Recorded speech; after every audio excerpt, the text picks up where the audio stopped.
হে আমার বন্ধুরা শুনে রেখে দেন, হযরত ওমর ফারুক রাদিয়াল্লাহু তাআলা আনহুর জামানায় ইসলামের প্রচার প্রসার সবচেয়ে বেশি ছড়িয়ে পড়েছিল। একেবারে মিশর থেকে শুরু করে রোম পর্যন্ত, এদিকে হিমস থেকে শুরু করে পারস্য পর্যন্ত। হে তরুণ যুবকেরা, মদিনার গভর্নর বাবা হযরতে ওমর ফারুক ফায়ামার খলিফাতুল মুমিনিন আমিরুল মুমিনিন হযরতে ওমর ফারুক অর্ধ পৃথিবী শাসন করতেন। ইসলামের প্রচার প্রসার বেশি বেড়েছিল। যারা বলে এক হাতে কোরআন আর এক হাতে তলোয়ার নিয়ে ইসলাম কায়েম হয়েছে, আমি বলি তারা ইসলামিক এডুকেশনে এখনো শিশু আছে, পড়াশোনা তারা করেনি, তাই তারা এমন মন্তব্য করছেন। কারণ আপনি ইসলাম ভালো করে জানার চেষ্টা করুন। ইসলাম শান্তির পথে সারাটা জীবন ধরে চলেছেন, কখনো অশান্তি করে না। যে জায়গায় রাজা বাদশারা অন্যায় ভাবে মানুষের উপর জুলুম করত, ইসলাম সেখানে শান্তি প্রতিষ্ঠা করার জন্য তাদেরকে প্রথম প্রতিরোধ করেছিল, তাদেরকে আহ্বান জানিয়েছিল। তারা যখন যুদ্ধের আহ্বান করেছে তখন ইসলাম প্রতিরোধ করেছে। সাহাবায়ে কেরামেরা প্রতিরোধ করতে গিয়ে যুদ্ধ হয়েছে। আল্লাহর পক্ষ থেকে প্রত্যেকটা জায়গাতে আলহামদুলিল্লাহ ইমানদারদের আল্লাহ বিজয় দিয়েছেন। মনে রাখবেন, কোন জায়গাতে ইসলামের অনুসারীরা আগে বেড়ে যুদ্ধ করেনি। স্বয়ং আমার আপনার নবী 25 থেকে 26টি যুদ্ধের সেনাপতিত্ব করেছেন, একটা যুদ্ধ আগে বেড়ে করেননি। প্রত্যেকটা যুদ্ধই ছিল প্রতিরোধমূলক যুদ্ধ। প্রত্যেকটা ধর্মের শাস্ত্রে যুদ্ধের কথা আছে। যুদ্ধ জিনিসটা খারাপ নয়। যুদ্ধ মানে হলো ন্যায়ের পক্ষে অন্যায়ের বিরুদ্ধে রুখে দাঁড়ানো, এর নাম লড়াই, এর নাম যুদ্ধ। তবে যুদ্ধ হতে হবে যুদ্ধের পদ্ধতিতে, বুঝতে পারছেন? অন্যায়কে প্রতিহত করতে, যেখানে অন্যায় হচ্ছে তখন সাহাবায়ে কেরামরা সেখানে নিষেধ করেছেন যে মানুষের উপর জুলুম করবে না, মানুষকে ভালোভাবে থাকতে দাও। তখন প্রতিরোধ করতে গিয়ে ভাই আমার ইসলামের জয় হয়েছে। হে তরুণ যুবকেরা, হে আমার বন্ধুরা, হযরত ওমর ফারুক রাদিয়াল্লাহু তাআলা আনহুর জামানায় বিনা যুদ্ধে বাইতুল মুকাদ্দাসের জয় হয়েছিল। বাইতুল মুকাদ্দাস ফিরে পেয়েছিলেন মুসলমানেরা, বিনা যুদ্ধে বাইতুল মুকাদ্দাস ফিরে পেয়েছিল। তাহলে ইসলাম আখলাক দেখিয়ে, সাহাবারা চরিত্র দেখিয়ে মানুষকে জয় করেছিলেন, এটা তার বড় প্রমাণ। অনেক ঘটনা এরকম আছে। হে তরুণ যুবকেরা, হিমস পর্যন্ত ভাই আমার মুসলমানেরা শাসন করেছিলেন। হিমসের গভর্নর পাঠালেন হযরতে ওমর ফারুক। যাকে গভর্নর করলেন তিনি হলেন হযরতে সাঈদ রাদিয়াল্লাহু তাআলা আনহু। তিনি একজন বীর যোদ্ধা, তিনি একজন দূরদৃষ্টি সম্পন্ন ব্যক্তি, তিনি একজন মেধা সম্পন্ন ব্যক্তি, তিনি একজন বিখ্যাত সাহাবী ছিলেন। হযরতে সাঈদ রাদিয়াল্লাহু তাআলা আনহুকে হিমসের গভর্নর করে পাঠালেন। হে জওয়ান যুবকেরা, হযরতে সাঈদ রাদিয়াল্লাহু তাআলা আনহু হিমসের গভর্নর হয়ে যখন গেলেন, কিছুদিন রাজত্ব করতে না করতে সেই এলাকার বিশিষ্ট ব্যক্তিরা মদিনা শরীফে এসে হযরতে ওমর ফারুক রাদিয়াল্লাহু তাআলা আনহুর কাছে হযরতে সাঈদ রাদিয়াল্লাহু তাআলা আনহুর বিরুদ্ধে 4টে কমপ্লেন করলেন। অভিযোগ কটা? 4টে অভিযোগ। হুজুর, আপনি যাকে দেশ শাসন করার জন্য পাঠিয়েছেন, দেশের গভর্নর করেছেন, তার বিরুদ্ধে 4টে অভিযোগ আছে। 1 নাম্বার হলো তিনি অফিসে লেট করে যান, অফিসে যান লেট করে। 2 নাম্বার সপ্তাহে 1 দিন করে অফিস কামাই করেন। 3 নাম্বার তার যে বাসা কোয়ার্টার, সেই কোয়ার্টারে মাগরিবের পরে সন্ধ্যার পরে কেউ কোনো অভিযোগ নিয়ে গেলে তিনি আর দরজা খোলেন না। 3 নাম্বার অভিযোগ। 4 নাম্বার অভিযোগ হলো মাঝে মাঝে গভর্নরের যে আসন সিংহাসন সেখানে বসে থাকেন, সেই সিংহাসন থেকে মাটিতে পড়ে গিয়ে অজ্ঞান হয়ে যায়। তো এই রকম লোকের দ্বারাই গভর্নর কি গভর্নরি চালানো যায়, দেশ শাসন করানো যায়? হুজুর আপনি বলুন। হযরতে ওমর ফারুক চিন্তিত হয়ে পড়লেন। এত বড় একজন শক্তিশালী বীর যোদ্ধা, মেধা সম্পন্ন, তীক্ষ্ণ বুদ্ধিধর একজন ব্যক্তিকে গভর্নর করে পাঠানো হলো, আর তার বিরুদ্ধে 4টে অবজেকশন এই মধ্যেই পড়ে গেল।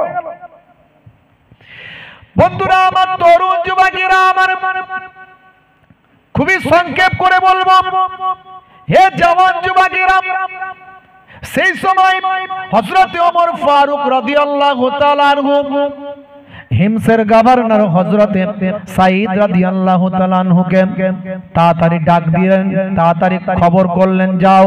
হযরতে সাঈদ রাদিয়াল্লাহু তাআলা আনহু মদিনা শরীফে এলেন।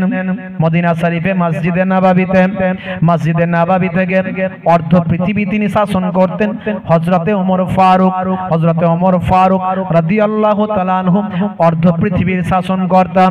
ভাই আমার, হযরতে সাঈদ রাদিয়াল্লাহু তাআলা হিমসের গভর্নর তিনি এসে হাজির হলেন।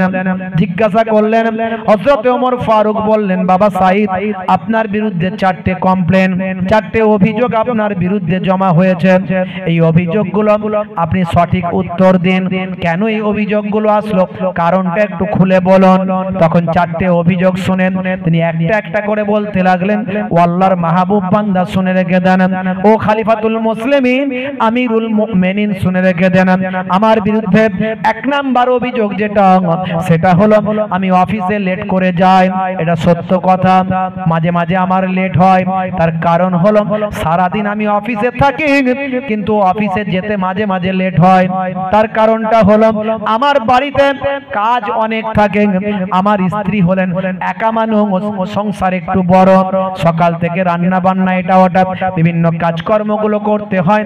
আমি যদি কোনো কাজের মানুষ রাখি তাহলে রাজকোষের অর্থ দিতে হবে, তাই রাজকোষ থেকে কোনো অর্থ যাতে জনগণের ব্যয় না হয়, আমি কোনো কাজের মানুষ রাখি না।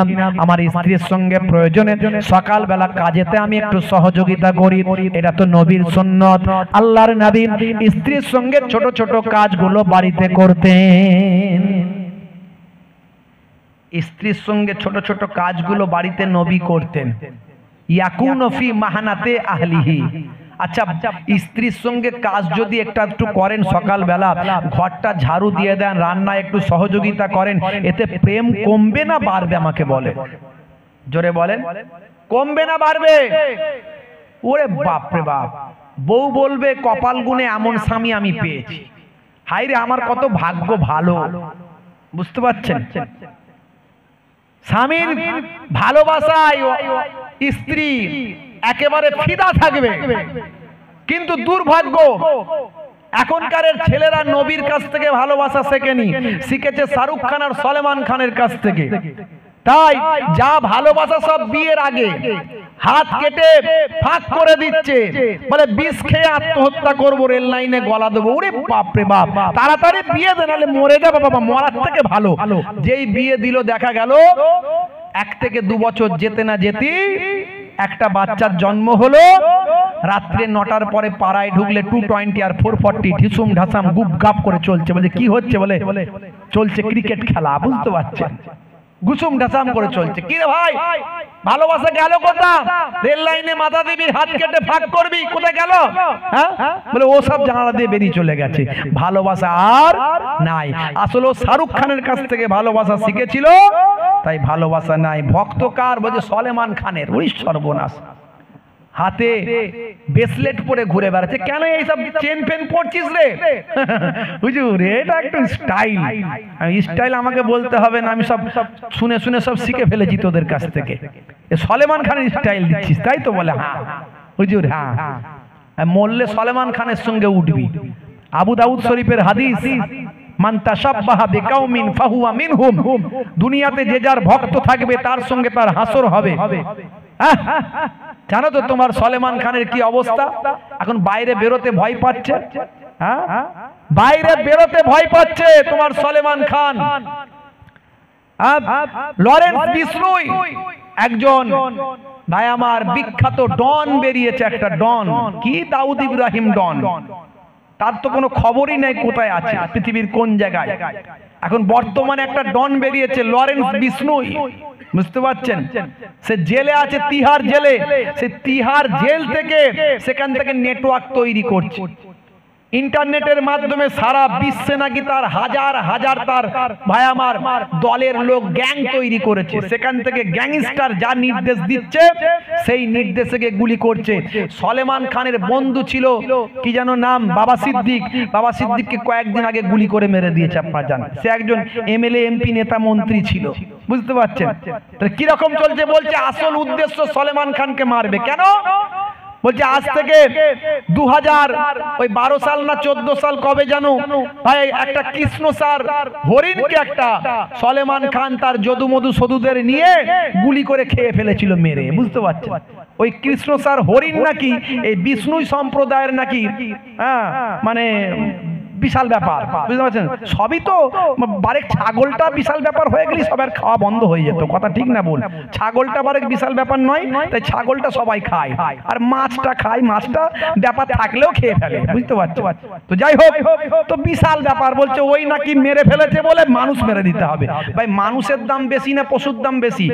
কিছু মানুষ বলবে পশুর দাম বেশি। আমি বলবো তোরা মানে তোদের ব্রেন সব মাথায় মগজ নাই, শুধু গোবর আছে আর গু আছে, আর কিছু নাই।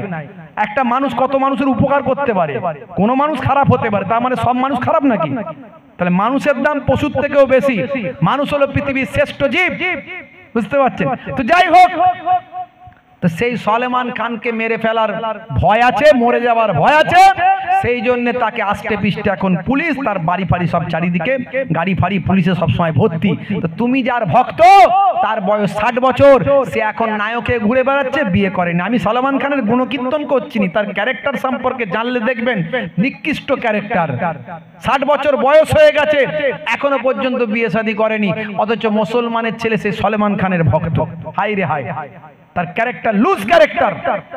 আর তুমি আমাদের নবীর আখলাককে যদি মেনে চলতে, পৃথিবীর শ্রেষ্ঠ মহাপুরুষ হতে, শ্রেষ্ঠ ব্যক্তি হয়ে যেতে, আমার নবী স্ত্রীর সঙ্গে ছোট ছোট কাজগুলো করেছেন, করতে বলেছেন, এগুলো সুন্নত বলেছেন। ঘরটা মাঝে মাঝে ঝাড়ু দেওয়া নবীর সুন্নত, ভাই আমার বাজারটা মাঝে মাঝে করে নিয়ে আসা নবীর সুন্নত, স্ত্রীর সঙ্গে সহযোগিতা করা নবীর সুন্নত। মনে রাখবেন ছোট ছোট কাজগুলো, এই কাজগুলো আপনি করতে লজ্জা পাচ্ছেন, এগুলো তো মেয়েদের কাজ।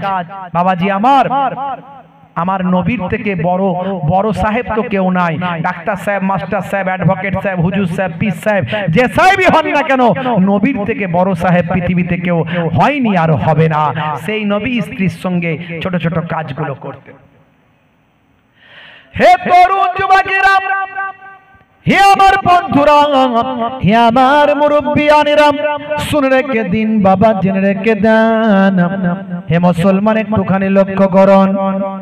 তরুণ যুবকেরা আমার, মুরব্বিয়ানেরা আমার, শুনে রেখে দিন, জেনে রেখে দেন। মুসলমান একটু লক্ষ্য করুন। কি শুনবেন? একটুখানি ছোট্ট করে বলে দিই, লম্বা চওড়া নয়। কষ্ট হচ্ছে আপনাদের? কষ্ট হচ্ছে? বাপেরা আমার, এই ইউটিউবার ভাই কথা বলবে না, বাইরে চলে যাবে, পরে বাইরে কথা বলো। বন্ধুরা আমার, তরুণ যুবকেরা আমার,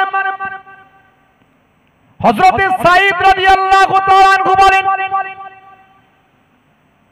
ও খলিফাতুল মুসলিমিন, আমিরুল মুমিনিন, আমার বাড়িতে কোনো কাজের মহিলা নাই, কাজের মানুষ আমি রাখি না, কারণ জনগণের অর্থ থেকে তাকে মাইনে দিতে হবে। আমার নবীর সুন্নত হলো বাড়িতে স্ত্রীর সঙ্গে সহযোগিতা করা। তাই মাঝে মাঝে যেদিনে কাজের চাপ বেশি থাকে, সেদিনে আমার স্ত্রীর সঙ্গে কাজের সহযোগিতা করতে গিয়ে সময়টা চলে যায়, এই জন্য একটু দেরি হয়ে যায়। কিন্তু একদিকে যেমন দেরিতে অফিসে পৌঁছাই, অপরদিকে বেশি সময় আমি দিয়ে দিই। যদি এটা আমার জন্য অপরাধ হয়, তাহলে আমার অপরাধ বলে গণ্য করবেন। হযরত ওমর ফারুক বললেন, না না, ঠিক আছে, তুমি নবীর সুন্নতকে অনুসরণ করছো, স্ত্রীর সঙ্গে সহযোগিতা করতে গিয়ে একটু লেট হয়ে যায়, এটা কোনো অপরাধ নয়, অন্যদিকে সময় দিয়ে দিচ্ছ, বাস এতেই ঠিক আছে, কোনো সমস্যা নাই, এটা তোমার জন্য কোনো সমস্যা নাই। আচ্ছা বলো, 2 নাম্বার কারণটা বলো। কেন সপ্তাহে একদিন করে অফিস কামাই করো? বলে হুজুর, সারা সপ্তাহ অফিসে ডিউটি দিই, সপ্তাহে একদিন করে কামাই করি, তার কারণ হলো বাড়িতে কাজ থাকে, পোশাক আশাক ধোয়াধুয়ি করি, আমার বেশি পোশাক নাই, বেশি পোশাক আশাক আমি তৈরি করে নি, আমি কয়েকটা মাত্র পোশাক ব্যবহার করি। জুম্মার দিন আছে, নামাজ পড়তে হয়, জুম্মায় যাই, বিভিন্ন রকম কাজ করতে হয়, বাড়ির কাজ থাকে বলে সপ্তাহে একদিন করে কামাই করি। এটা যদি আমার জন্য দোষ মনে করেন তাহলে মাথা পেতে মেনে নেব। হযরত ওমর ফারুক হুজুর বললেন না, 6 দিন তুমি কাজ করো, একদিন অফিস কামাই করো, এটা দোষের নয়। 3 নাম্বার কারণ তুমি বলো, তুমি 3 নাম্বার কারণটা বলো। মাগরিবের পরে যদি কেউ তোমার বাসায় যায়, কেউ তোমার যদি হুজরায় যায়, কেউ তোমার যদি বাংলোয় যায়, তুমি দরজা খোলো না, কারণটা কি? বলে হুজুর সারা দিন জনগণের জন্য সেবা দিই, আর মাগরিব থেকে আমি আমার সন্তানের জন্য সেবা দিই। আল্লাহর নবী বলেছেন, আল্লাহর নবী জানিয়ে দেন বাচ্চাদের শিক্ষার ব্যাপারে, নবী জানিয়ে দিয়েছেন, আল্লাহর নবী বলেছেন তালাবুল ইলমি ফারিদাতুন আলা কুল্লি মুসলিমিন ওয়া মুসলিমাত, প্রত্যেকটা মুসলমান নরনারীর জন্য ইলম শিক্ষা করা ফরজ। উতলুবুল ইলমা মিনাল মাহাদ ইলাল লাহাদ, মায়ের কোল থেকে মৃত্যুর কোল পর্যন্ত ইলম শিক্ষা করতে থাকো, শিক্ষার কোনো শেষ নাই। আমি আমার সন্তানদেরকে একটু শিক্ষা দিন। আমার আল্লাহ তাআলা কোরআন মাজিদে বলে দিয়েছেন ইকরা, পড়ো। সেই পড়ার প্রতি একটু জোর দিন। আল্লাহর কোরআন আর রাসূলের হাদিসের জ্ঞানটা যাতে একটু দেওয়া যায়, এই জন্য মাগরিবের পর থেকে দিন। মানুষ সারা দিন জনগণের জন্য আমি কাজ করি, সন্ধ্যার পর থেকে বাচ্চাদের জন্য একটু শিক্ষার ব্যবস্থা করি। সেই সময় যদি কেউ এসে ডিস্টার্ব করে, আমি তখন দরজা খানা খুলি না। হযরত ওমর ফারুক বলেন তুমি ঠিকই করেছো, সারা দিন ধরে জনগণের সেবা দিয়েছো, আবার সন্ধ্যার পরেও তোমার কাছে কেউ ডিস্টার্ব করতে আসে না। না, তুমি যেটা করো আল্লাহর নবীর নির্দেশ অনুযায়ী করছো, কারণ ইলম শিক্ষা দেওয়া বাচ্চাদের জন্য ফরজ। শুধু তাই নয়, আও তারাকা ওয়ালাদান ইস্তাগফির লাহু বাদা মাউতিহি, নেক সন্তান যদি পৃথিবীর জমিনে একটা রেখে যাও, সেই নেক সন্তানের ওসিলায় বাম্মা কবরে পড়ে পড়ে সাদকায়ে জারিয়া আর সওয়াব পায়।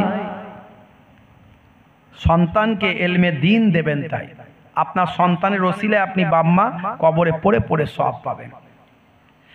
হে তরুণ যুবকেরা, হযরত ওমর ফারুক খলিফাতুল মুসলিমিন আমিরুল মুমিনিন সেই সময় বললেন ঠিক আছে, ঠিকই করো তুমি। আচ্ছা 4 নাম্বার তুমি কারণটা, তোমার 4 নাম্বার কজটা তুমি বলো, তোমার বিরুদ্ধে অভিযোগটা খণ্ডন করো। 4 নাম্বার অভিযোগ হলো মারাত্মক অভিযোগ। বাবা সাইদ শুনে রেখে দাও, তোমার বিরুদ্ধে অভিযোগ এসেছে তুমি যখন গভর্নরের চেয়ারে বসে থাকো, তখন মাঝে মাঝে গভর্নরের চেয়ার থেকে জমিনে পড়ে গিয়ে অজ্ঞান হয়ে যাও। কেন এটা হও, কি ব্যাপারটা একটু খুলে বলো। এই কথা শোনার সঙ্গে সঙ্গে হযরতে সাইদ চোখ ভরা পানি, বুক ভরা বেদনা নিয়ে ঝরঝর করে কাঁদতে শুরু করেছে। দরুদ শরীফ আল্লাহুম্মা সাল্লি আলা।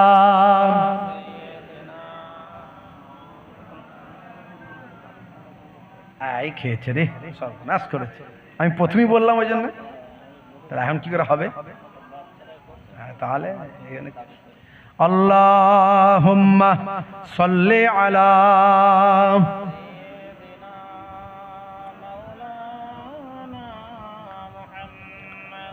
ওয়া আলা আলিহি।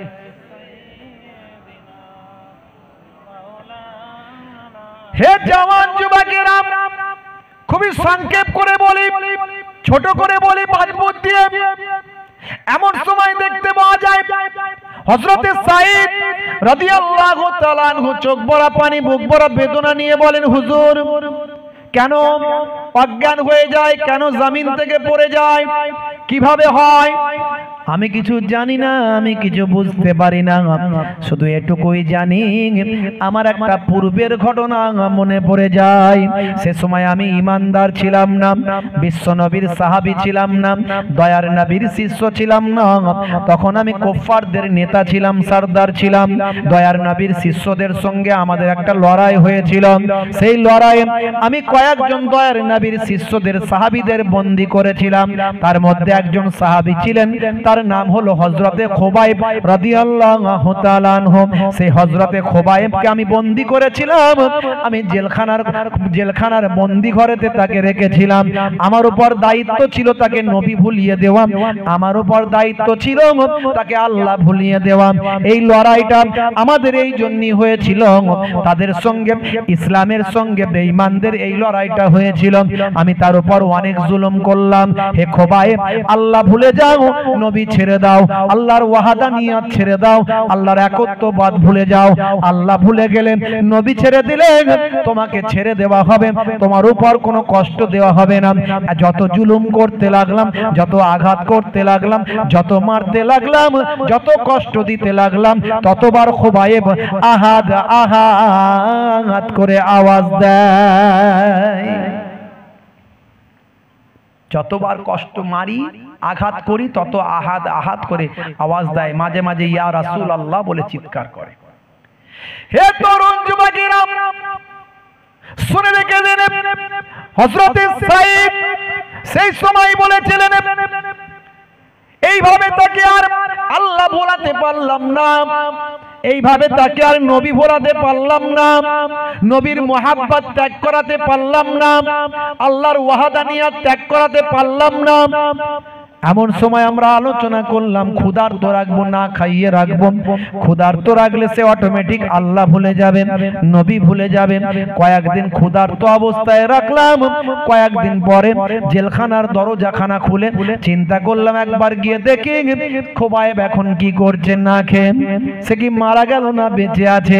এই চিন্তা করে দরজাটা ফাঁক করে যখন রাতের অন্ধকারে গভীর রাত্রিতে দরজাখানা খুলে দেখলাম, একটু উঁকি মেরে যখন দেখলাম, দেখি আল্লাহর গোলাম আল্লাহর ইবাদতে নামাজে মাশগুল আছে। আমরা তাকে খেতে না দিলেও আল্লাহ তার গোলামের কাছে আঙ্গুরের থোলা পাঠিয়ে দিয়েছে। জোরে হবে না? খলিফা শুনে নিন কথাটা আমার, ছিল এক সাহাবী খুবাইব নাম, যুদ্ধে সে বন্দী হলো মোর হাতেতে, কত জুলুম সইলাম ঘাত প্রতি ঘাতেতে, যুদ্ধে সে বন্দী হলো মোর হাতেতে, কত জুলুম সইলাম ঘাত প্রতি ঘাতেতে। একদিন দেখি বন্দী ঘরেতে খোদার কৃপাতে আঙ্গুর খাইছে। জোরে হবে না? জোরে হবে না? জান্নাতি খাবার দুনিয়াতে খাই, জান্নাতি খাবার দুনিয়াতে খাই, তাই দেখে জুলুম আরো বেড়ে যায়। এ তরুণ যুবকেরা, আরো জুলুম বাড়িয়ে দিলাম, অত্যাচার করলাম। যত অত্যাচার করি আহাদ আহাদ বলে, যত অত্যাচার জুলুম কষ্ট দিই, তত ইয়া রাসূলুল্লাহ বলে চিৎকার দেয়।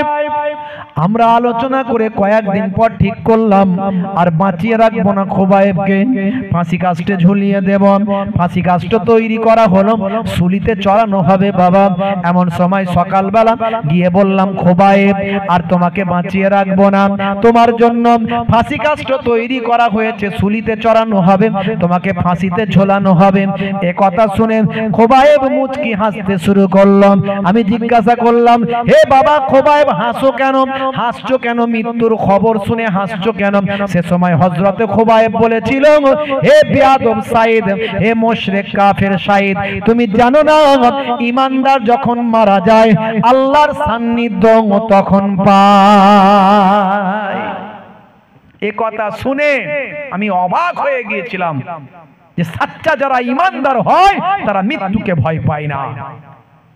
ভাইরা আমার, মধ্যপ্রাচ্যের দিকে তাকিয়ে দেখুন, 50,000 ঈমানদার শহীদ হয়েছে, 50,000। এখনো তারা স্যালেন্ডার করেনি, মাথা নত করেনি, বলছে যত মারবি মার, বাইতুল মুকাদ্দাস আমার। জোরে বলুন সুবহানাল্লাহ। এই হচ্ছে ঈমানের শক্তি। বন্ধুরা আমার, তরুণ যুবকেরা আমার, হে আমার মুরব্বিয়ানেরা, সকাল হয়ে গেল। হযরতে সাইদ বলেন, হুজুর চোখ ভরা পানি, বুক ভরা বেদনা নিয়ে খলিফা ওমর ফারুকের কাছে বলতে শুরু করেছেন। হযরত ওমর ফারুক রাদিয়াল্লাহু তাআলা আনহু নিজেও ঝরঝর করে কাঁদছেন, আবু সাইদ হুজুর তিনিও কাঁদছেন। এমন সময় হযরতে সাইদ রাদিয়াল্লাহু তাআলা আনহু কাঁদতে কাঁদতে বলেন, হুজুর শুনুন শুনুন, তারপরে কি ঘটল? সকালবেলা তাকে হযরতে খুবাইবকে নিয়ে যাচ্ছি ফাঁসি কাস্টের দিকে। জিজ্ঞাসা করলাম, খুবাইব তোমার শেষ ইচ্ছা কি জানাও, তোমার শেষ ইচ্ছা কি কিছু আছে? সেই সময় হযরতে খুবাইব বলেছিল, হে সাইদ শুনে রেখে দাও, আমার শেষ দুটো ইচ্ছা। এক নাম্বার হলো একটু ওযুর পানি দাও, আমি আল্লাহর দরবারে যাওয়ার আগে 2 রাকাত আল্লাহর দরবারে আমি গোলাম আমার মনিবের ইবাদত নামাজটা আদা করতে চাই।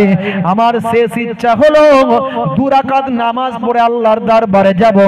আর একটা ইচ্ছা হলো আমার নবী পাকের কাছে আমার আখেরি সালামটা যেন পৌঁছে যায়। হে তরুণ যুবকেরা, হযরতে সাইদ রাদিয়াল্লাহু তাআলা আনহু ঝরঝর করে কাঁদছেন, এত কান্না কাঁদছেন হুজুরের চোখ দিয়ে পানি গড়িয়ে দাড়ি বেয়ে পড়ে যায়। হযরতে খলিফাতুল মুসলিমিন আমিরুল মুমিনিন ঝরঝর করে কাঁদছেন, হে সাইদ তারপর শোনাও। এমন সময় হযরতে সাইদ ঝরঝর করে কাঁদতে কাঁদতে বলে, হুজুর এমন সময় ওযুর পানি দিয়েছিলাম, ওযু করলো আল্লাহর গোলাম, 2 রাকাত নামাজ পড়ল, নামাজটা পড়ে নিয়ে ছুটে ছুটে ছুটে ছুটে ছুটে ছুটে ফাঁসি কাস্টের দিকে এগিয়ে যায় আর বলেন, আমার নবীর কাছে আমার সালামটা যেন পৌঁছে যায়। ফাঁসি কাস্টে গিয়ে গলাটা যখন লাগিয়ে দেয়, আমি আস্তে আস্তে গিয়ে জিজ্ঞাসা করলাম, হে বাবা খুবাইব, এত তাড়াতাড়ি কেন মরতে চাও? মৃত্যুর জন্য কেন এত ব্যস্ত? সে সময় বলেছিল, দীপ্ত কণ্ঠে মুচকি হেসে বলেছিল, জালেম বুঝবি না বুঝবি না, ঈমানদার যখন শহীদ হয়ে যায় আল্লাহর জান্নাত তখন দেখতে পায়। জোরে হবে না? আরে জোরে হবে না? অবশেষে তাকে ফাঁসিতে চড়াই, মরার আগে সাবি নামাজ পড়ে নাই। হেসে বলে নবীজির সালাম জানাই, ছুটে গিয়ে ফাঁসি কাটে মাথাটা গলায়। হেসে বলে নবীজির সালাম জানাই, ছুটে গিয়ে ফাঁসি কাটে মাথাটা গলায়। মোরা তখন জিজ্ঞাসিলাম, কেন ছোট ভাই? সে বলে, জান্নাত দেখিতে যে পায়। জোরে হবে না? জোরে হবে না? হযরতে ওমর ফারুক ঝরঝর করে কেঁদে কেঁদে বলেছিলেন, সাইদ সেদিনের কথা মনে পড়ে যায়? বলে, হ্যাঁ হুজুর, আমি আমার চেয়ারে বসেও মাঝে মাঝে আমার সেদিনের কথা মনে পড়ে যায়। সেদিনের কথা মনে পড়ে গেলে আমার চোখ দিয়ে ঝরঝর করে পানি গড়ায়। আমি কাঁদতে কাঁদতে কখন যে বেহুশ হয়ে জমিনে পড়ে যায় আমি নিজে জানি না। আল্লাহর মাহবুব বান্দা খলিফাতুল মুসলিমিন আমিরুল মুমিনিন সে সময় বললেন, সাইদ সেদিন তুমি ছিলে কুফফারদের লিডার, আজ তুমি হলে ঈমানদারদের গভর্নর। সেদিন তুমি ছিলে বেঈমান, আজ তুমি হলে নবীর সাহাবী। হে সাইদ শুনে রেখে দাও, ইন্নাদ দীনা হে সাইদ শুনে রেখে দাও, ইন্নাল ইসলাম ইয়াহদিমু মা কানা ক্বাবলাহু ওয়া ইন্নাল হিজরাতা তাহদিমু মা কানা ক্বাবলাহা ওয়া ইন্নাল হজ্জা ইয়াহদিমু মা কানা ক্বাবলাহু। ইসলাম मिटा देता है अगले गुनाहों को, हज मिटा देता है अगले गुनाहों को, और हिजरत मिटा देता है अगले गुनाहों को। हे साइद সেদিনের কথা আর মনে করো না, এখন তুমি নবীর শিষ্য, সেদিনের কথা ভুলে যাও। আমার আল্লাহ তোমার পূর্বের গুনাহগুলোকে মাফ করে দিয়েছে। ভাইরা আমার, তরুণ যুবকেরা আমার, চিন্তা করুন কেমন নবীকে ভালোবেসেছিল, কেমন নামাজকে প্রতিষ্ঠা করেছিল, কেমন রাসূলের সাহাবী হয়েছিল, কেমন জীবনকে পাল্টে ফেলেছিল। যারা ভাই আমার নারীর সতীত্ব হরণ করত, নবীর আদর্শ পেয়ে তারা নারীর সতীত্বকে রক্ষা করেছিল। যারা খুন খারাপি করত, তারা নবীর আদর্শ পেয়ে খুন খারাপি বন্ধ করেছিল। যারা পরধর্মের প্রতি যাদের সহিষ্ণুতা ছিল না, নবীর আদর্শ পেয়ে তারা পরধর্মকে সহিষ্ণুতা দেখিয়েছিল। আখলাক দিয়ে, চরিত্র দিয়ে, ভালো ব্যবহার দিয়ে সারা বিশ্ব সাহাবায়ে কেরামেরা জয় করেছিল। সেই আখলাক, সেই চরিত্র আমরা হারিয়ে না ফেলি। ভাইরা আমার, তরুণ যুবকেরা আমার, মুরব্বিয়ানেরা আমার, আখেরি জামানা, অনেক ঘাত প্রতিঘাত আমাদের উপর দিয়ে যাবে। ফেসবুকে একটা ছবি ভাইরাল হয়েছে, দেখবেন দাড়িওয়ালা টুপিওয়ালা একজন ব্যক্তি এই ঝড়েতে দেখাচ্ছে তার দাড়িটা উড়ে চলে যাচ্ছে, বুঝতে পারছেন? সামনে একটা মদের বোতল দিয়ে দিয়েছে। হ্যাঁ, পরবর্তীতে দেখা যাচ্ছে, আমরা সব প্রতিবাদ করেছিলাম, পরবর্তীতে দেখা যাচ্ছে বলছে ওটা হলো ফেক আইডি। ফেক তো ফেক আইডি এতদিন কোথায় ছিল? সব তো তোমারই পোস্ট, সেখানে তুমি বলনি কেন কিছু? কথা ঠিক না বল? যাই হোক, তো এইরকম চক্রান্ত চলছে। নামাজি দাড়িওয়ালা মানুষদেরকে খারাপ প্রতিপন্ন করার জন্য চক্রান্ত চালিয়ে যাচ্ছে। কেউ আমাদের আপন নয়, বুঝতে পারছেন? কি করতে হবে? আমাদেরকে শিক্ষিত হতে হবে, এডুকেটেড হতে হবে। এডুকেটেড হলে, আমরা শিক্ষিত হলে অন্যায়ের বিরুদ্ধে আমরা লড়াই করতে পারবো সাংবিধানিক শক্তি নিয়ে, গণতান্ত্রিক শক্তি নিয়ে। হই হুল্লোড় করে রাস্তায় গিয়ে হুম বিতম্বি করে এই টায়ার জ্বালিয়ে এইভাবে কোনোদিন কিছু হয় না। এইভাবে কোনোদিন সফলতা আসে না। ঐক্যবদ্ধ, শৃঙ্খলাবদ্ধ ভাই আমার, তা বলে কি রাস্তায় নেমে আন্দোলন হবে না? নিশ্চয় হবে। সেটা গণতন্ত্রকে প্রাধান্য দিয়ে, সংবিধানকে মান্যতা দিয়ে, তার একটা সময়কাল, স্থানকাল, পাত্র আছে সেই বিশেষ। তার আগে যেখানে কলম দিয়ে প্রতিবাদ করলে হয় কলম দিয়ে করো, যেখানে ফেসবুক দিয়ে প্রতিবাদ করলে হয় শালীন ভাষা দিয়ে ফেসবুকে প্রতিবাদ করো। এইভাবে যখন আমরা অন্যায়ের বিরুদ্ধে জেগে থাকবো সব সময়, আমরা ঘুমিয়ে গেলে তারা আমাদেরকে আরো ঘুম পাড়িয়ে দেবে। কিন্তু আমাদেরকে জেগে থাকতে হবে, কারণ আমাদের হয়ে কথা বলার কেউ নাই। নিজেদের কথা নিজেদেরকে বলতে হবে, নিজেদের লড়াই নিজেদেরকে লড়তে হবে। অবশ্যই সংবিধানকে মান্যতা দিয়ে লড়াই করতে হবে। মাশাআল্লাহ, প্রতিবাদ যখন শুরু হয়েছে আজকে, এই ঝড়ের পরেই আজকের খবর, যারা সোশ্যাল মিডিয়া দেখে তারা জানে। ভাই আমার, ফেক আইডি হোক আর যাই হোক, তারপরেই দেখা গেল 18 ঘন্টা 20 ঘন্টা যেতে না যেতেই ওই আইডি থেকে অটোমেটিক ওই পোস্টটাকে সে ডিলিট করে দিয়েছে। হাজার হাজার শেয়ার হয়ে গিয়েছিল, হাজার হাজার ভিউ হয়ে গিয়েছিল, লক্ষ লক্ষ মানুষের কাছে পৌঁছে গিয়েছিল, সে ডিলিট করতে বাধ্য হয়েছে। কারণ মুসলমান अभी भी सोया हुआ नहीं है, मुसलमानों को तुम लोग जगा दिया, हम लोग जाग चुके अल्हम्दुलिल्लाह। আমরা জেগে গেছি, তাই আমরা সঙ্গে সঙ্গে প্রতিবাদ শুরু করেছি। আলহামদুলিল্লাহ, সে ডিলিট করতে বাধ্য হয়েছে। প্রয়োজনে আইনের দ্বারস্থ হতে হবে, শৃঙ্খলাবদ্ধ, যা কিছু প্রতিবাদ হবে শৃঙ্খলাবদ্ধ। আমার নবী প্রতিবাদ শিখিয়ে দিয়েছেন 1450 বছর আগে। আমার নবী বলছেন, যদি ক্ষমতা থাকে হাত দিয়ে প্রতিরোধ করো, ক্ষমতা থাকলে হাত দিয়ে প্রতিরোধ করো, হই হুট্টগোল করে নয়, হই হাই করে নয়। ক্ষমতার মধ্যে থাকলে এই অন্যায়টা করবি না, ধরে নেন। যদি ধরতে না পারেন, ধরতে গেলে সমস্যা আছে, অনেক রকম অসুবিধা হতে পারে, তখন মুখ দিয়ে প্রতিবাদ করুন। প্রশাসনিক দপ্তরে গিয়ে সেখানে জানান, বিভিন্ন ভাই আমার দায়িত্বশীল ব্যক্তিদেরকে জানান, যারা সমাজের ভাই আমার মাথা লোক, তাদের কাছে জানান। হ্যাঁ, মুখ দিয়ে প্রতিবাদ। যদি না সেটাও করা সম্ভব হয়নি, একটা এমন সময় এলো তখন সেখান থেকে ঘৃণা জানুন, অন্তর থেকে ঘৃণা করে সরে যান। প্রতিবাদের মাধ্যম আমার নবী শিখিয়ে দিয়েছেন। হে তরুণ যুবকেরা, হে আমার বন্ধুরা, শুনে রেখে দিন বাবা, জেনে রেখে দেন হে মুসলমান। তাহলে আমি আপনাদের মাঝখানে যেটা বলছিলাম সেটা হলো নামাজটা কায়েম করুন, এই নামাজটা প্রতিষ্ঠা করুন। দেখবেন আপনার মধ্যে শালীনতা আসবে, ভদ্রতা আসবে, নম্রতা আসবে, বিনয় আসবে, আপনার আখলাক চরিত্র উন্নত হবে, আপনার মধ্যে মানবিকতা মনুষ্যত্ব বোধ আসবে, অন্যায় থেকে আপনি সরে যাবেন। ভাইরা আমার, তরুণ যুবকেরা, মুরব্বিয়ানেরা, দেখবেন আপনি কোন নামাজি দাড়িওয়ালা মানুষ মদের দোকানে কোনোদিন লাইন দিতে দেখবেন না। 5 ওয়াক্ত নামাজ পড়ে দাঁড়িয়ে আছে, সুফি দরবেশ মানুষ, সন্ধ্যার পরে রোজিপুর মার্কেটে শপের সামনে অনেকে লাইন দিয়ে মদ কেনে। কোন নামাজি দাঁড়িওয়ালা লোককে কোনোদিন দেখেছেন? দেখেননি।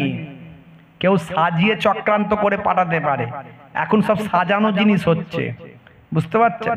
হ্যাঁ, এই যে ফেক আইডি, ওই ফেক সাজিয়ে দিচ্ছে একটাকে, দেখা গেল সেটা মুসলমানই নয়, সে নামাজই পড়ে না, তাকে দাড়িওয়ালা টুপিওয়ালা সাজিয়ে একটাই করে দিল। এগুলো করছে, ভাইরা আমার, সমাজের বুকে এক শ্রেণীর সাম্প্রদায়িকতাকে কাজে লাগিয়ে ভোটের রাজনীতি করছে কিছু মানুষ।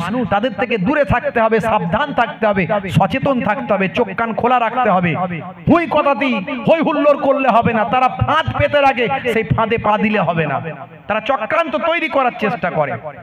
আমাদেরকে সমাজের শিক্ষিত মানুষদের কথা মেনে চলতে হবে, নেতৃত্ব স্থানীয় ব্যক্তিদের মান্যতা দিতে হবে। হে তরুণ যুবকেরা, মুরব্বিয়ানেরা, বন্ধুরা, এর জন্য প্রত্যেককে শিক্ষিত হতে হবে, এডুকেটেড হতে হবে। ভাইরা আমার, তার সঙ্গে সঙ্গে আপনাকে আমাকে যেমন বাস্তব শিক্ষা, দুনিয়াবি শিক্ষা, মডার্ন এডুকেশন, এর সঙ্গে সঙ্গে নীতি নৈতিকতার শিক্ষা। এই নীতি নৈতিকতার শিক্ষা কোরআনে আছে, হাদিসে আছে, ভাই আমার ইসলামের মধ্যে আছে। এবার একটু ছোটবেলায় বাচ্চাদেরকে তাই ইমাম সাহেবের কাছে পাঠাতে হবে, মাদ্রাসায় পাঠাতে হবে। ছোট্টবেলায় বাপের সম্মানের কথা জানবে, মায়ের সম্মানের কথা জানবে। বুঝতে পারছেন? পিতামাতার পায়ের তলায় সন্তানের জান্নাত, এই শিক্ষা যদি ছোটবেলায় পায় তবেই তো সে বুড়ো বয়সে বাপকে দেখবে, বাপের জন্য খেদমত করবে, বাপের চিকিৎসার ব্যবস্থা করবে। আর যদি বাপকে মনে করেন যে আমার বাপ বুড়ো হয়ে গেছে, আজ কোনো কাজের নয়, এটা আমার জন্য বোঝা, তখন ছেলে চিন্তা করবে কবে বাপ বিদায় নেবে, বাপ যাবে, ঘরটা খালি হবে। কথা ঠিক না ভুল? আজ যদি ছোটবেলায় এই এডুকেশনটাকে দেওয়া হয়, পিতামাতার পায়ের তলায় সন্তানের জান্নাত, এই জ্ঞানটা যদি সন্তানের থাকে, বাপ যতক্ষণ বেঁচে আছেন মাথার ছাতা মনে করে বাপের সুস্থতা আর চেষ্টা করবে। দিনকাল পাল্টে গেছে। এসব ওয়াজ করলে বলে হুজুর কি ওয়াজ করছেন, বুঝতে পারছেন? साले को मिले गोश्त रोटी बाप को ना मिले सुखा। साला जखन आसे बौमा तखन हासे, सालाके खावा, पेट भरे खावा, आमी मोहेबुल्लाह हुसैनी आमार कोनो असुविधा नाई। किन्तु बाबा पाशे बुड़ो शशुर शाशुड़ी बसे आछेन, तार दिके दुटो हाइब्रिड रसगोल्ला केन जाय नाई? प्रश्न आमार एखाने। हे तरुण जुवकेरा, इस्लाम बोलेছে, রাসূল জানিয়ে দিয়েছে পিতামাতার সেবার কথা, পাড়া প্রতিবেশীর হক আদায় করার কথা, ছোটদের স্নেহ করার কথা, বড়দের সম্মান করার কথা। রাস্তা দিয়ে যাচ্ছেন, পেরে কাঁচ ভাঙা পাথর পড়ে আছে, সরিয়ে দেওয়ার কথা। নবী আমার জানিয়ে দিয়েছেন অমুসলিম ভাইদের সঙ্গে মিষ্টি পোলাইট ব্যবহার করার কথা, নিজের জবানকে লাগাম দেওয়ার কথা, অশ্লীল ভাষা, খারাপ কথা থেকে মুখকে নাপাক না করে পবিত্র রাখার কথা। ঘুমাতে যাবেন যখন ডান দিকে কাত হয়ে ঘুমানোর কথা। নবী বলেছেন বসে পানি পান করার কথা, পেটটাকে তিনটে ভাগে ভাগ করে খাওয়ার কথা। ঘর থেকে যখন বেরোবেন তখন তাওয়াক্কাল তো আল্লাহ, আল্লাহর উপর ভরসা রেখে তালাটা মারার কথা। ঘরে যখন ঢুকবেন বিসমিল্লাহ বলে তালাটা খুলবেন, আল্লাহর নাম নিয়ে খোলার কথা। হে তরুণ যুবকেরা, রাস্তায় কোনো মুসলমান ভাইকে যদি দেখতে পান, চেনেন বা নাই চেনেন, আসসালামু কাবলাল কালাম, কথা বলার আগে সালাম দেওয়ার কথা। সবের মধ্যে বাস্তবতা আছে, সায়েন্স আছে, বিজ্ঞান আছে, আধুনিকতা আছে, মডার্নিজম আছে। আমি এগুলো এক একটা করে বলেছি, আজ বলবো না, সময় নাই। ইসলাম যা শিখিয়েছে আপনি একটু গবেষণা করে দেখুন। ওযু, নামাজ, স্বাস্থ্য বিশেষজ্ঞরা বলছে নামাজের থেকে ভালো ব্যায়াম আর কি হতে পারে। কোমরের ব্যায়াম, হাঁটুর ব্যায়াম, চোখের ব্যায়াম, ইভেন চোখের ব্যায়াম, চোখেরও তো একটা ব্যায়াম আছে। আপনি যখন দাঁড়িয়ে আছেন আপনার চোখটা একটা বিন্দুতে, সিজদার জায়গায়, একটু ভাবুন তো, কল্পনা করুন। যখন সিজদায় যাচ্ছেন নাকের ডগায়, ভাবুন তো, যখন সালাম ফেরাচ্ছেন কাঁধে, চোখ কিন্তু কাজ করছে, আপনি চোখকে অটোমেটিক কাজ করাচ্ছেন। আপনার ব্রেন, বলা হচ্ছে যখন আপনি নামাজে যাবেন, আল্লাহর নবী বলছেন সাল্লু কামা রাআইতুমুনি উসাল্লি, তোমরা ওইভাবে নামাজ পড়ো যেভাবে আমি রাসূলকে নামাজ পড়তে দেখো। নবী বলছেন যখন নামাজ পড়বে তখন তুমি এটুকু কল্পনা করবে যে তুমি আল্লাহকে দেখছো। সেটা কল্পনা করা আমাদের জন্য খুব দুরূহ ব্যাপার। আল্লাহর মাহবুব বান্দারা পারতে পারে। তাহলে এটুকু কল্পনা করো যে আল্লাহ আমাকে দেখছেন, এটাও আমাদের জন্য মুশকিল। আমরা নামাজ পড়তে গেলে দুনিয়ার চিন্তা ভাবনা, হিসাব নিকাশ, দুনিয়ার মাঠ ঘাট, যত রকম টাকা পয়সা, ঘর বাড়ি সব আমাদের মাথায় এসে ঢুকে যায় নামাজ পড়তে বসলি। বুঝতে পারছেন? মাঝে মাঝে নামাজ অনেকে ঘুরিয়ে ঘুরিয়ে পড়ে, তাই ভুলে যায় নামাজ পড়তে গেলে। দেখবে ভাইরা আমার, তো এই নামাজে গেলে যদি সত্যি আপনি এটুকু ভাবতে পারেন যে আল্লাহ আমাকে দেখছেন, আল্লাহর সামনে যখন থাকবেন শুধু আপনার ধ্যান জ্ঞান ভাবনা চিন্তা শুধু আল্লাহর দিকেই থাকবে। এই যে মস্তিষ্ক চারিদিকে ছুটে বেড়াচ্ছে না, এক জায়গায় থাকছে, স্বাস্থ্য বিশেষজ্ঞরা বলছেন এটা মস্তিষ্কের জন্য আপনার আমার অনেক অনেক উপকার হয়। জোরে বলুন সুবহানাল্লাহ। তাই নামাজের থেকে ভালো ব্যায়াম আর কি হতে পারে? ওযু করলে রাগ ঠান্ডা হয়ে যায়, নার্ভগুলো শান্ত হয়। আপনি হাঁটুর এই আপনার কনুইয়ের ওপর পর্যন্ত ধৌত করলেন, ঘাটটা মাসা করলেন, গালটা মুখটা ধুয়ে ম্যাসেজ করলেন। এই যে আপনার স্কিনের উপরে ম্যাসেজ চলছে, আপনার নার্ভগুলো ব্লাড সার্কুলেশন বেড়ে যাচ্ছে, আপনার মস্তিষ্ক শান্ত হয়ে যাচ্ছে। তাই ওযুর মধ্যে ভাই আমার স্বাস্থ্য বিশেষজ্ঞরা বলছেন ওযুর মধ্যে এত সুন্দর ভাই আমার একটা স্বাস্থ্যসম্মত এই ধোয়া, এই ধোয়াকে তারা প্রশংসা করছে। শুধু তাই নয়, ওযু যদি করা হয় আমাদের যে খোলা অঙ্গগুলো আমরা চোখে দেখতে পাই না, অনেক জীবাণু অ্যাটাক করে। 5 বার ওযু করলে জীবাণু মুক্ত শরীর হয়ে যায়।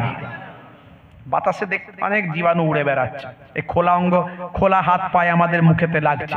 5 বার ওযু করলে আমরা অনেক জীবাণু মুক্ত থাকি। যুবকেরা আমরা বুঝলাম না, মুসলমানের ছেলে শাহরুখ খানের ভক্ত হয়ে গেল, আছে না নাই? এমন চুলের স্টাইল মেরেছে, এদিক থেকে চুলটাকে টেনেছে, এদিকটা চেঁচে দিয়েছে, ওপর থেকে নিয়েছে, নিয়ে পেছনে নিয়ে আবার গিট দিয়ে বেঁধে দিয়েছে। কি রে ভাই? বলছে মেয়েদের মতো চুল করে ঘুরছিস কেন? বলে সব বুঝবি না। বুঝবো না মানে? বলছে শাহরুখ খানের নিউ ভার্সন, এটা শাহরুখ খানের নিউ ভার্সন দিয়ে ঘুরছে। বুঝতে পারছো? হ্যাঁ ভাইরা আবার, নবীর শিষ্য যদি হতে পারতাম, Cassius Clay Tyson Hanuman Garry Miller Jennifer Michael Jackson ইলিমা দিমাত্রিয়াঙ্কো mister Dew Davis mister Bale Hashim Amla Junaid Jamshed Moin Ali Khan mister Asif Khan Rocky, পৃথিবী বিখ্যাত বিখ্যাত ব্যক্তিগুলো আজকে তারা বুঝে গেছে ও কোনো নায়ক গায়ক খেলোয়াড় প্লেয়ারের শিষ্য হয়ে লাভ নাই। তাদের পপুলারিটি বিরাট। তারা দেখলো আমাদের থেকে যার বেশি পপুলারিটি আছে তিনি হলেন আখিরি জামানার পয়গম্বর। সেই নবীর তুলনা হয়নি আর হবে না।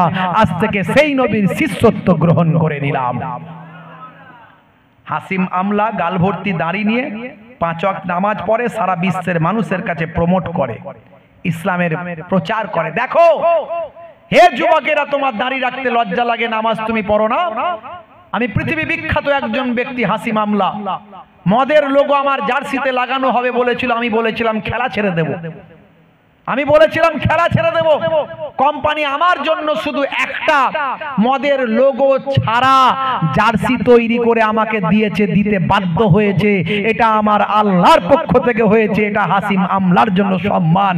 আজকে সেই মদের লোগোওয়ালা লোগো ছাড়া জার্সি আমি পরছি, সবাই মদের লোগোওয়ালা জার্সি পরছি। আমার ইমানের শক্তি আমি দেখিয়েছি। হে বিশ্বের মানুষ, মুসলমান, তোমাদের দাড়ি রাখতে লজ্জা লাগে?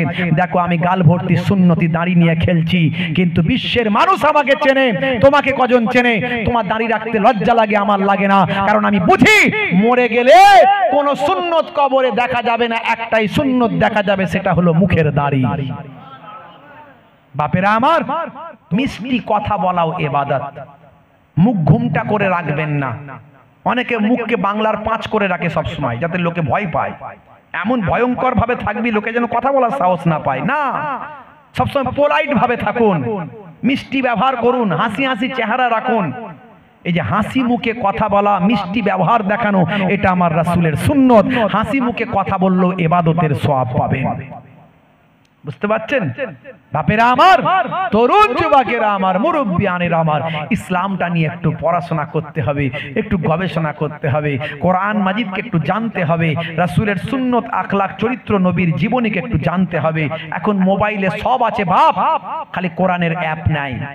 কোরআনের একটা অ্যাপ মোবাইলে নাই, এখন মোবাইলে সব আছে মুসলমানের ছেলেদের, একটা নবীর জীবনী নাই। একটা ছোট্ট নবীর জীবন ডাউনলোড করে নিন, একটা কোরআন মাজিদের বাংলা অনুবাদ সহ একটা কোরআন মাজিদের অ্যাপ ডাউনলোড করে নিন। ফাঁকা টাইম পেলে দোকানে, বাজারে, রাস্তায়, গাড়িতে, বাসে, ট্রেনে একটু বসে বসে পড়ুন, জীবনটা বদলে যাবে, আপনার আখলাক চরিত্রটা পাল্টে যাবে। হে মুসলমান, আজকের আলোচনা থেকে দুটো জিনিস নিয়ে যান, একদিকে হলো নামাজ, একদিকে হলো মুখের দাড়ি। এই দুটো জিনিসকে যদি আপনি কায়েম করতে পারেন, 70 থেকে 80% অন্যায় আপনার কাছ থেকে সরে চলে যাবে। আপনি বলবেন হুজুর আমি দাড়ি রাখলে আমার লজ্জা লাগবে, অনেকে অনেক রকম মন্তব্য করতে পারে। আমি বলবো দাড়ি যদি আমার মতো না রাখতে পারেন, মোহেবুল্লাহ হুসাইনির মতো দাড়ি না রাখতে পারেন, হাসিম আমলার মতো না রাখতে পারেন, ভাই আমার মঈন আলী খানের মতো না রাখতে পারেন, দাড়ি ছোট ছোট রাখুন, ছোট ছোট রাখুন। বিরাট কোহলি, হরভজন সিং, লিওনেল মেসিরা দাড়ি রেখেছে, ছোট ছোট দাড়ি, কিন্তু তাদের দাড়ি ফ্যাশন দাড়ি। আপনার দাড়িটা হবে নবীকে ভালোবেসে সুন্নাতের দাড়ি। জোরে বলুন সুবহানাল্লাহ। দাড়ি ছোট হতে পারে কিন্তু সুন্নাত মনে করে রাখুন। আপনি এই অবস্থায় যদি মারা যান, কবে মারা যাবেন গ্যারান্টি নাই, এই অবস্থায় যদি মৃত্যু হয়, কবরে দেওয়ার পরে মুনকার নাকির ফেরেশতা যখন বলবে মান রব্বুকা, দেখতে পাবে মুখে দাড়ির দেখা, হতে পারে ওই দাড়িটা হবে নাজাতের জারিয়া। দুটো জিনিস নিয়ে যান, নামাজ ছাড়বেন না, মুখের দাড়িটা একটু হলেও রাখুন। ঈমানি শক্তি বেড়ে গেলে তখন অটোমেটিক দাড়ি বড় রেখে দেবেন, এখন অন্তত ছোট হলেও রাখুন। ফতোয়াবাজি করবেন না, অনেকে ফতোয়া দেবে হুজুর ছোট দাড়ি রাখতে বলেছে। Something is better than nothing. নাই মামার চেয়ে কানা মামা ভালো। বাবাজি আমার অন্তত রাখা শুরু করুক, একদিন দাড়ি বড় হয়ে যাবে ইনশাআল্লাহ। বাবা আমার এই দুটো জিনিস আপনাদের কাছে বলে গেলাম। ওয়াজ মানে পরিবর্তন, পরিবর্তনের আলোচনা করলাম। আসুন, ছেলেরা আরজু করেছে আগামী বছর যাতে জান্নাতের বাগানটা আবার হয়, তার জন্য একটুখানি দান তোলার কথা বলেছে, একটু বলতে হবে। 10-এর লাঠি 1-এর বোঝা, এই যে এত সুন্দর কোরআন হাদিসের কথা আলেম ওলামাদের কাছে শুনলেন, আমি টোটা ফোটা জবানে বললাম, যদি ব্যবস্থা না করতে পারতো তাহলে কি হতো? হতো না। এত মানুষের ঈমানকে তাজা, কিছু তো তাজা হবেই, কিছু তো তাজা হবেই, ঈমান মজবুত হবেই। তার জন্য এরকম মাহফিলের দরকার, এরকম মাহফিল করতে হবে। এরকম মাহফিল করার জন্য অনেক খরচা বাপ এই ছেলেরা করেছে, তো আগামী বছর যাতে আবার করতে পারে তার জন্য 10-এর লাঠি 1-এর বোঝা, একটু আপনারা সহযোগিতা করলে একটুখানি শক্তি পাবে, সামর্থ্য পাবে। বাবা আমার নানাজান ছোট হুজুর কেবলা বলতেন, দিয়ে ধন বোঝে মন কেড়ে নিতে কতক্ষণ, দিয়ে ধন বোঝে মন কেড়ে নিতে কতক্ষণ। আল্লাহর কোরআনের ওয়াদা কখনো মিথ্যা হবে না। কোরআন মাজিদে আল্লাহ বলেছেন, মান জাআ বিল হাসানাতে ফালাহু আসরু আমসালিহা। বান্দা একটা হাসানা করবি, 1 দিবি, আমি আল্লাহ 10 দেব। জোরে বলুন সুবহানাল্লাহ। হাদিসে কুদসির মধ্যে এসেছে, 1-এর বদলে আল্লাহ 10 দিয়ে থাকেন। ফি সাবিলিল্লাহ দিলে 1-এর বদলে 100, 700 বেহিসাব আল্লাহ চাইলে মালে মালামাল করে দিয়ে থাকেন। বুখারী শরীফের হাদিসের মধ্যে এসেছে, আল্লাহর নবী বলেন, ইন্নামাল আমালু বিন্নিয়াত, নিয়তের উপর আমল হয়। বান্দা যখন বাপ মা, দাদা দাদি, নানা নানির জন্য তাদের মাগফিরাত কামনা করে, ছেলে মেয়েদের শিক্ষার কামনা করে, ভাই আমার সংসারে শান্তির জন্য, স্ত্রীর সুস্থতার জন্য, কারবারের উন্নতির জন্য বান্দা যখন নিয়ত করে দান করে, সেই নিয়তের বদৌলতে আল্লাহ তার নিয়তকে, তার দোয়াকে কবুল করে নেন। ইন্নামাল আমালু বিন্নিয়াত, নিয়তের উপর আমল হবে। তাই বাপ, আজকে আপনার বাপ মা, দাদা দাদি, নানা নানি কবরে চলে গেছেন, সন্তানদের জন্য, সংসারের জন্য, ছেলে মেয়ের জন্য, বিবি বাচ্চার জন্য, কারবারের জন্য, বিপদ আপদ মুসিবত থেকে হেফাজতের জন্য, মৃত মাগফিরাত, মৃত বাপ মা দাদা দাদির মাগফিরাতের জন্য, তাদের রুহের মাগফিরাতের জন্য ফি সাবিলিল্লাহ গভীর রাত্রিতে যদি দান করেন, এটা 1-এর বদলে 10, 100, 700 বেহিসাব মালে মালামাল করে দেবেন। আমার আল্লাহ চাইলে ভেলোর পাঠাতে পারেন, চেন্নাই পাঠাতে পারেন, ম্যাড্রাস পাঠাতে পারেন, হার্ট অ্যাটাক দিতে পারেন, ক্যান্সার দিতে পারেন, টিউমার দিতে পারেন, প্যারালাইজড বানাতে পারেন।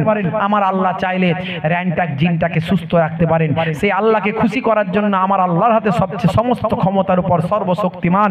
ইন্নাল্লাহা আলা কুল্লি শাইইন কদির, আমার আল্লাহ সবচেয়ে শক্তিশালী। ভাই আমার, সে আল্লাহর হাতেই সবকিছু, আল্লাহর ইশারায় সবকিছু হচ্ছে। যদি বিশ্বাস করেন বাবা মার, আপনি আগামী বছর এই জান্নাতের বাগানের জন্য একজন ভাই আছেন, প্রথম 1001 টাকা হাত তুলে দেখাতে পারেন। যিনি প্রথম তুলবেন আল্লাহ তাকে ডবল সওয়াব দেবেন। মৃত বাম্মা দাদা দাদি নানা নানির কথা খেয়াল করে একজন ভাই আছেন 1001 টাকা খাস ভাবে দোয়া চাইবো। বাপ কবরে, মা কবরে, দাদা কবরে, দাদি কবরে, আমার বাপজি হাত তুলেছেন, আমার ভাই কি নাম, কে লিখছে কেউ কোথায়, জনাব আব্দুর রশিদ গাজী সাহেব 1001 টাকা। জোরে বলুন মারহাবা, জোরে বলুন মারহাবা। এই তোমরা দানও তুলছো নাকি কি হবে, এটা বন্ধ করে খাওয়াই। জোরে বলুন মারহাবা, নারায়ে তাকবীর, নারায়ে তাকবীর। জোরে হবে না নারায়ে তাকবীর? তো দোয়া চাই আল্লাহুম্মা আমিন। এ আমার মাবুদ, তোমার এক বান্দা থাকতে না পেরে 1001 টাকা ওয়াদা করলো, ফি সাবিলিল্লাহ দিল। পৃথিবীর শ্রেষ্ঠ মজলিস জান্নাতের বাগান, গভীর রাত্রিতে দুনিয়ার অফিস বন্ধ, তোমার অফিসটা খোলা, তোমার মালাইকা ফারিস্তারা অফিস মেইনটেইন করছে। সেই অফিসের খাতায় নামটা তুলল, তোমার বান্দার মনের নেকাস আরজুটাকে কবুল করে নাও। আয় আমার আল্লাহ, কি নিয়ত করে দান করেছে তুমি জানো, আমি জানি না মাবুদ। তোমার বান্দার যে নিয়ত করে কবুল দান করেছেন, নিয়তকে কবুল করে নাও। একের বদলে 10 দেবে, কোরআনে তোমার ওয়াদা। একের বদলে 10, 100, 700 বেহিসাব দেবে, হাদিসে কুদসিতে ওয়াদা। তোমার ওয়াদা তুমি পূরণ করবে মাবুদ। বড় বিপদ আপদ মুসিবত থেকে হেফাজত করে দাও। Cancer, tumour, paralysed, heart attack থেকে তুমি রক্ষা করো। জমিনি আসমানি মুসিবত থেকে তুমি বাঁচিয়ে দাও। সংসারকে সুখময় করে দাও। ছেলে মেয়ে আলা উলাদ দিনে সুখের সংসার বানিয়ে দাও। কাজে কারবারে উন্নতি দাও। হালাল তেজরাতে ব্যবসা বাণিজ্যে উন্নতি দাও। মনের নেকাস আরজুগুলো কবুল করে নাও। আর এত সম্পদ, এত মালে মালামাল করো, দিদারে কাবা, দিদারে মদিনার মেহমান বানিয়ে দাও, আমিন। 2 নম্বরে কেউ আছেন 1001 টাকা বলতে পারেন? 2 নাম্বার, 3 নাম্বার, মাশাআল্লাহ। কি নাম 2 ভাই বলেন, নাম বলেন। মেসকাত গাজী সাহেব, জোরে বলুন মারহাবা। ফেরদাউস গাজী, ফেরদাউস সাহেব। আর ওইটা ওই ভাই হোসাইন, হোসাইন ভাই আমার 3 নম্বরে, জোরে বলুন মারহাবা, জোরে বলুন মারহাবা, নারে তাকবীর। মাশাআল্লাহ। 4 নম্বরে কে আছেন গো, একটু হাত তুলে দেখাতে পারেন? 4 নাম্বার, 5 নাম্বার, 8